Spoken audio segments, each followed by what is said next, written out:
Olá, salve Maria Santíssima, seja muito bem-vindo a esse canal. Eu sou a Adriana Bezerra e hoje a gente vai dar continuidade a sequências de vídeos aí sobre morte. E aí eu quero falar com vocês hoje. A gente vai conversar sobre a graça da boa morte. Bom, pessoal, a graça da boa morte é essa coincidência do estado de graça com a hora da morte. Então, é a perseverança final e ali você morre em estado de graça. Bom, tem pessoas que têm mortes, né, muito santas. Vamos falar dos tipos de morte. Tem pessoas que são abençoadas por Deus, né, por uma espécie de revelação, que sabem aí o dia, a hora em que vão morrer. Por exemplo, os santos. O próprio Padre Pio foi um, né, que Deus, por revelação, lhe falou. Mas existe também, né, uma morte que não é tão legal assim, que não é tão interessante, né? São as mortes que devem ser temidas por nós, católicos que estamos a caminho para o céu, que é morrer longe de Deus e também as mortes repentinas. Claro que Deus sabe no seu plano o dia e a hora em que vamos morrer. E a graça da boa morte, ela é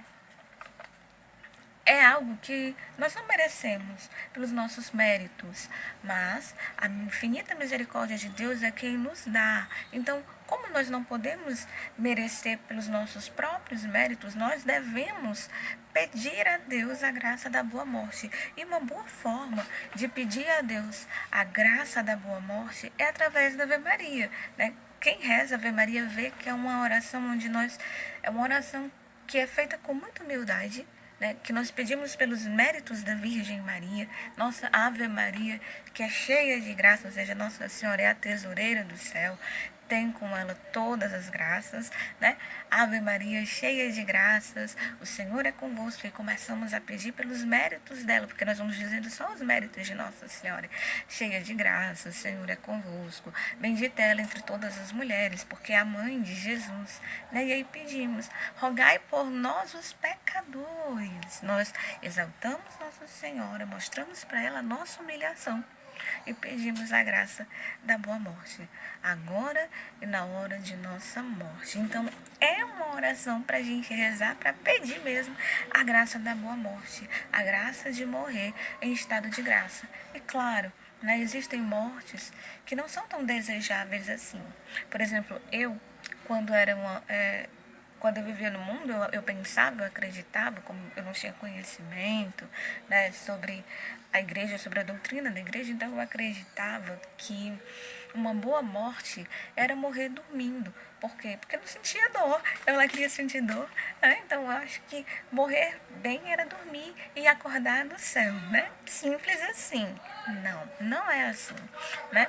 Por isso que a gente deve fazer aquela preparação para a morte. Quando você morre, né, de uma morte súbita, um infarto fulminante, você não teve tempo, né, de ver, de examinar a sua consciência, de fazer um exame da consciência para ver se a sua consciência, né, tá legal, tá ok com Deus, para você poder ir, né, fazer a sua passagem para a eternidade. Então, morrer dormindo também não é uma coisa, né, tão tranquila assim. Depende. Se você vive em comunhão com Deus, morrer dormindo para você não vai ser nenhum problema. Mas se você está longe de Deus e você morre de uma morte súbita, realmente pode ser decisivo essa situação. Por isso que nós rezamos, suplicamos a Jesus, pelos méritos de Nossa Senhora, na Ave Maria, né, a graça da boa morte. A igreja nos recomenda essa preparação para a morte. Existem várias pessoas que falam, vários autores que falam sobre como fazer essa preparação. Bem clássico para a gente é o próprio Santo Afonso, né? Eu já falei aqui dele, já mostrei alguns vídeos. Um livro da preparação para a morte, Santo Afonso faz várias reflexões, onde nos leva realmente a fazer um autoexame, um exame da consciência. A gente começa a repensar a vida, a gente começa a lembrar dos pecados. Se você faz e faz direitinho, fazendo as orações que ele sugere ali no livro, você vai começar a lembrar dos seus pecados, até da sua infância você começa a lembrar, e aí você faz uma confissão geral. Então, essa preparação preparação para a morte, ela é justamente, né, uma vida com Deus, ou seja, só morre bem quem vive bem. Então, se eu vivo bem, eu vou morrer bem. Por quê? Porque Deus me sustenta na sua graça. Contudo, a graça da boa morte, ela não por exemplo, ela não é uma garantia daquele que já é santo. Um exemplo, um santo não tem São Francisco de Assis, Santa Teresa do Menino Jesus, Santa Teresa de Ávila, São João da Cruz. Nenhum desses santos tiveram a certeza de que eles iam ganhar a graça da boa morte. Por quê? Porque justamente nós não temos mérito, os nossos méritos não podem alcançá-las, né? Não pode atrair para a gente essa graça, mas nós devemos pedir a Deus, né? Como aqueles que estão à soleira da porta, né? Pedindo a Deus mesmo por esmola: Senhor, dá-me a graça de morrer, né? De morrer em comunhão contigo, né? Dá-me a graça da perseverança final, dá-me a graça da boa morte. Então, para a gente morrer bem, a gente tem que viver bem, gente. E viver bem é realmente viver em comunhão com Deus, uma vida de amor e sacrifício, né? Feliz, 1000 vezes feliz, aquele que nessa vida conseguiu viver maior parte do seu purgatório, né? Que soube aceitar os sofrimentos com generosidade, né? Porque são essas cruzes do nosso dia a dia que vai nos purificando, que vai fazendo com que sejamos purificados por Deus. Ou seja, vamos expiando as nossas faltas, as nossas culpas, aquilo que nós devemos à justiça divina, né? Bom, tem gente também que acha que a graça da boa morte é morrer sem... Desculpa. Morrer sem dever nada a ninguém, né? Ótimo. Tá com a consciência tranquila, tá com o nome limpo no SPC Serasa, tá devendo agora só a Deus, né? E aí você vai ter que prestar contas. Um momento. Gente, é que eu tô com... A minha garganta tá muito ruim.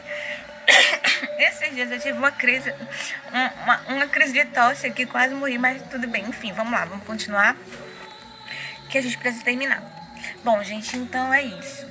Feliz realmente aquele que consegue viver nessa vida o seu purgatório. Por quê? Porque na outra vida ele vai gozar direto da visão beatífica. Se ele conseguiu expiar verdadeiramente tudo aqui nessa vida, então lá, na hora da morte, ele vai direto para o céu. Por quê? Porque ele foi santo. Porque ele aceitou com generosidade os sofrimentos, né? Isso tudo vai nos purificando. Infelizmente, muitas pessoas, a gente está vivendo, né, a cultura do pare de sofrer, né? O sofrimento é uma coisa que ninguém quer, não é desejável, né? E aí a gente acaba vai jogando, né, as cruzes fora. Ah, isso aqui é sofrimento? Vai, tira da minha vida, leva, tira, corta, tira, leva, né? É isso. E nós vamos perdendo as oportunidades que o Senhor está nos dando de nos purificar, certo? Então,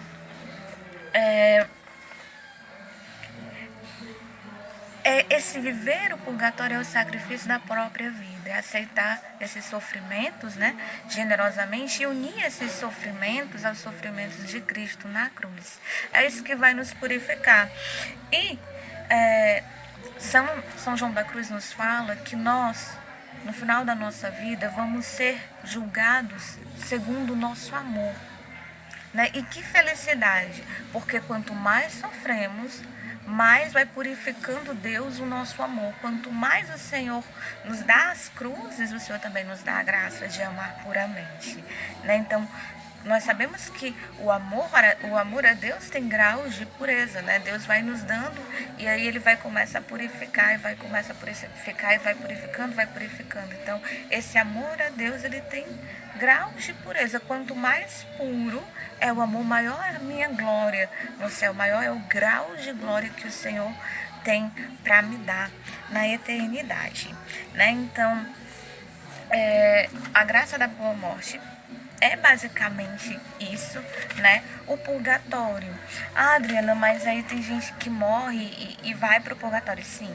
Nossa Senhora, na Revelação, a Santa Brígida, ela fala justamente isso, que a maior parte das pessoas, né, que estão na caminhada, que servem a Deus, quando morrem, elas vão para o purgatório, né? Elas têm ainda o que purificar.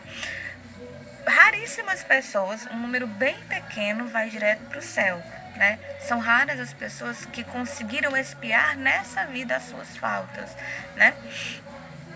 Mas a maior parte das pessoas passam pelo purgatório. Como eu estava dizendo lá no começo, nem os santos têm essa certeza, né, de que os grandes santos da nossa igreja, como Santa Teresa de Ávila, Santa Teresinha do Menino Jesus, que quando foi morrer, né, estava para morrer, ela disse: olha, eu confio firmemente na misericórdia de Jesus, né? Ela se abandonou a Deus, confiou a Deus e foi assim uma coisa impressionante, né? O grau de glória da santa no céu foi imenso, né? Então, assim, nós não podemos merecer pelos nossos méritos a graça da boa morte, mas podemos pedir ao Senhor confiando na sua misericórdia, né?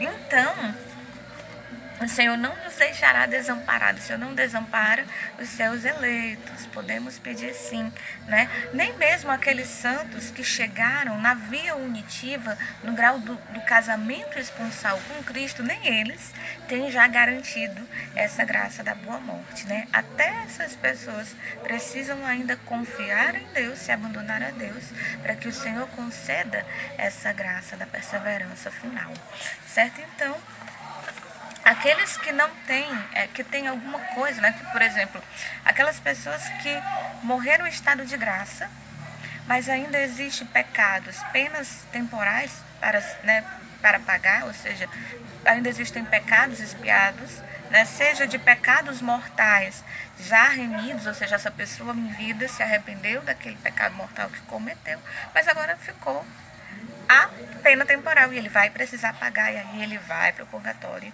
né? Sim. Então, gente, a melhor forma da gente entender e ver o purgatório é da seguinte forma: eu posso escolher aqui, né, pagar. Eles resolveram expiar aqui suas penas, né? Então, não deixar nunca a confissão. Você caiu, né, para. Só um minuto que o carro de som tá passando. Então, não deixar nunca uma confissão que precisa ser feita para depois, né? Se você saiu do estado de graça, você deve pedir a Deus primeiro, né, a graça do arrependimento, mesmo que seja só a atrição daquele pecado, para você correr no confessionário e buscar o sacramento da reconciliação, né? Porque pelo menos a graça da atrição, para que essa confissão seja válida, tá? Para que você possa receber ali o sacramento, e aí o padre vai passar a penitência e você faz, então você fica ok, né? Com Deus, né? E se a contrição perfeita, se você receber essa graça, melhor ainda, porque ela pode tirar toda ou parte da pena temporal, ou seja, aquilo que você deveria pagar pelo pecado lá no purgatório. Então você, né, pede primeiro a Deus a graça do arrependimento para você procurar os sacramentos. E também não ficar, né, gente, prorrogando mais para frente, adiando a conversão, é converter-se, é voltar para Deus. Voltar para Deus, né? E a confissão é sempre o primeiro passo, né? Pedir a Deus o arrependimento, pedir perdão dos pecados para você voltar à vida na graça, né? A vida dos sacramentos. E eu espero ter ajudado todo mundo. Hoje foi muito difícil para gravar o vídeo, eu parei 3 vezes para gravar, mas deu certo, agora eu já tô indo, porque eu tenho que pegar meus filhos na escola. Salve Maria Santíssima e até a próxima.